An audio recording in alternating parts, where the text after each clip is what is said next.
Morning. അപ്പോൾ ഇന്നത്തെ ഒരു വീഡിയോയിലേക്ക് എല്ലാവർക്കും സ്വാഗതം. ഇപ്പോൾ രാവിലെ ഞങ്ങൾക്ക് 3 പേർക്ക് നല്ല ജോലിയാണ് അടുക്കളയിൽ കേട്ടോ. ഇന്ന് ചെമ്മീൻ ബിരിയാണി ഉണ്ടാക്കാമെന്ന് പറഞ്ഞ് ഞാൻ രാവിലെ എണീറ്റ് ചെമ്മീനൊക്കെ നുള്ളിപ്പറിച്ചെടുക്കുകയാണ്. പക്ഷേ ചോറ് ഇട്ടുപോയി അറിയാതെ നമ്മൾ ചോറിനൊക്കെ ഇട്ടായിരുന്നു. അപ്പോൾ ചോറും ഉണ്ട്, ഇപ്പോൾ ബിരിയാണി ഉണ്ട് കേട്ടോ. അപ്പോൾ ചോറ് പെട്ടെന്ന് ചരിച്ചിടിയാണ്, അല്ലെങ്കിൽ അധികം വെന്താ വൈകിട്ടത്തൊക്കെ ചീത്തയായി പോകുമല്ലോ എന്നോർത്തുകൊണ്ട്. അപ്പോൾ ഇതിന് സവാളയൊക്കെ വഴറ്റി ചെമ്മീൻ ഫ്രൈ ഒക്കെ ആക്കി എടുത്തത് ഇതിട്ട് തന്നെ.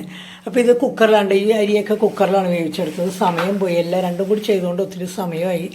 അപ്പോൾ പിന്നെ നമ്മൾ വേറെ കറിയൊന്നും ഉണ്ടാക്കാത്തതുകൊണ്ടാണ് വീണ്ടും നമ്മൾ ബിരിയാണിയിലോട്ട് വന്നത്. ചോറിന് വേറെ കറിയൊന്നും ഉണ്ടാക്കിയില്ലായിരുന്നു. പിന്നെ ഇതിന് ബ്രേക്ക്ഫാസ്റ്റായിട്ട് നമ്മൾ ഉണ്ടാക്കി. ഇന്നലെ നമ്മൾ ദോശയായിരുന്നു നമുക്ക്. അപ്പോൾ ഇന്ന് നമ്മൾ ആ ദോശയുടെ മാവുള്ളതുകൊണ്ട് ഞങ്ങൾ മസാല ദോശ ഉണ്ടാക്കാമെന്ന് ഓർത്ത് ഇത് കിഴങ്ങൊക്കെ ഇവിടെ വേവിച്ചൊക്കെ റെഡിയാക്കിയൊക്കെ വെച്ചിട്ടുണ്ട്. പിന്നെ ഈ ചോറൊക്കെ എടുക്കണം, പോകാനുള്ള സമയമൊക്കെ 8 മണിയൊക്കെ കഴിഞ്ഞ്. പിന്നെ നേരെ മഴക്കാറും ഉണ്ട് കേട്ടോ, കുറച്ച് മഴക്കാരൊക്കെ ഉണ്ട്. രാവിലെ പുറത്തോട്ട് ഇറങ്ങിയപ്പോൾ നല്ല മഴക്കാറ്.